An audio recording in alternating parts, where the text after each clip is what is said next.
Hey guys, welcome back. BodyArtUnleashed.com with a great guy here, Dan Filippone, who works out of the Fashion Institute for Technology in New York. And he's a painter, right? That's correct. Yeah. Or at least that's what we all say. He paints. He will talk to us a little bit about a really special technique, right? What is Yes, this is a layered painting technique. For those of us who have long-term paintings in the studio, this is a great way to start off a painting. And you can actually see the established values in drawing right off from the start of a painting. What I do is have the drawing placed on a ground. What, you draw on the floor? No, on a toned surface. Oh, okay. That's what I do. It's So like I you put it tone on the the ground surface. and it's like painted on the floor. On a ground is a toned surface that you're painting on. Okay. So I have I transfer the drawing, and you can transfer the drawing in any number of ways. The drawing is set on this toned surface. The drawing is then fixed to that surface using a fixative. When you say fixative, what is that? A fixative allows the drawing to stay on the surface without it being compromised with the next step. Okay, so there's that. In the simple terms, is you can't smudge it. You can't smudge the drawing, correct? Or you shouldn't smudge it. Yes. Okay, that's it. We need the drawing in place. What we're going to do is cover the drawing with a transparent film. That film will then be lifted. You'll lift out the lights, reaching the ground, and as well as applying your darks. So you're painting in your darks, you're lifting out your lights, establishing all the values of the piece right off from the onset. So when you say you put something over it, is that what? Or you just start painting on it when the fixative? The mixture that you're applying over it is transparent. It's just enough to stay wet long enough to lift out the oils, while you also apply darker values for your darker values, essentially. Okay. That's like for us novices, like a really yes. We try to figure this out, but we see what's the outcome. The drawing, the values are all established right from the onset of things. From there, with these paintings in our studios over a long time, you don't have any white surfaces to contend with. You have everything in place. What you want to do is now just paint over those areas.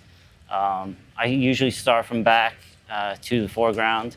So I'm painting out the back and then moving forward to the foreground.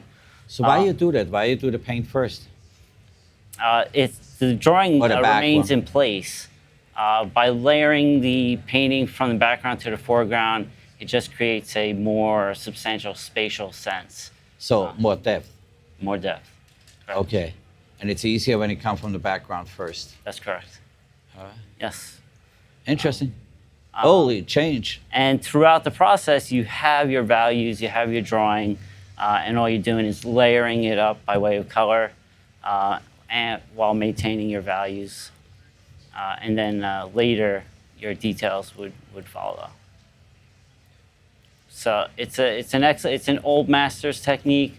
It could be applied to contemporary means. If you find yourself, it just allows you psychologically to move forward, since the painting itself, it has a layer, so many layers to it. Okay, so how do you apply this in tattooing? Or is this applicable? There is, long-term tattoos are a layered process as well. So the more layers, the more substantial, the more vibrant and saturated something will look. So when you were a tattoo artist, obviously, as well. I have become a tattoo artist, correct? Well, and so you use that same technique during the tattooing part. Is that what it is, or some of it? Do you apply There that? are ideas, yes, that I do apply to it, largely in gray wash pieces.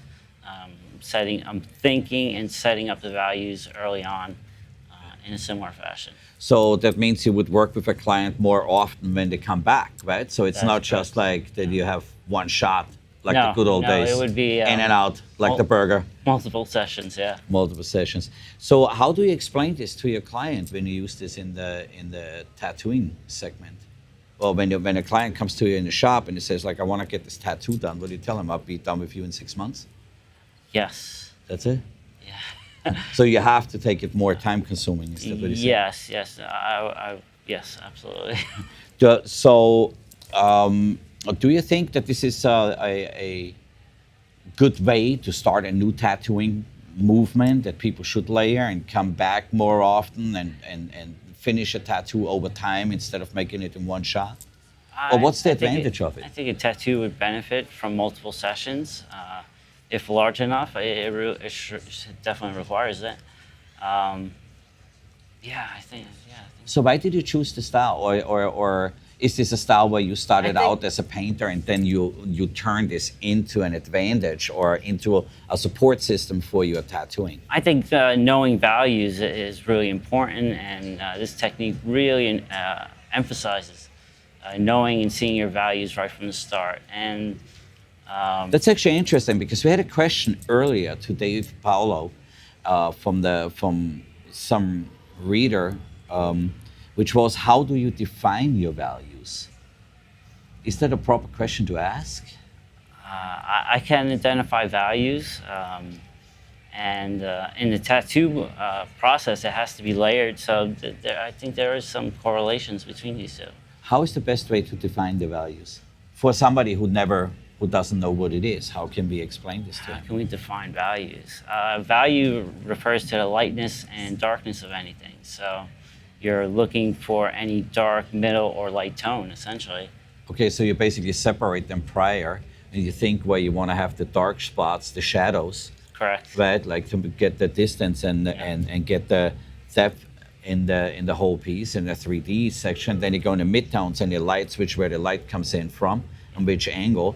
But I have seen when you go back to your piece for a second, all the way to the beginning, when you say you work on the background first, it seems to me that you also put some of the light values in there, right? Already, because that shadow in the back I am identifying the lighter values in the background, correct? as well, right? Yes. So you're not only going for the darker spots, you're also going for the lighter spots at that time. Yes. So, and then you basically start to wash it out and bring the darker spots back in. Correct? Yes. Good. Very interesting scenario. So we're going to look at this a little bit more, and hopefully we see more work from you and I appreciate that. all this stuff. And we see how the tattooing goes. Body Art Unleashed. We come back in a little bit with a really interesting scenario. We're looking at 3D tattoos, actually, which in one color looks like one tattoo design, and then over another color it looks in a different one. It's some unique, super unique situation, and we want to show you how that looks. Body Art Unleashed. We see you in a second.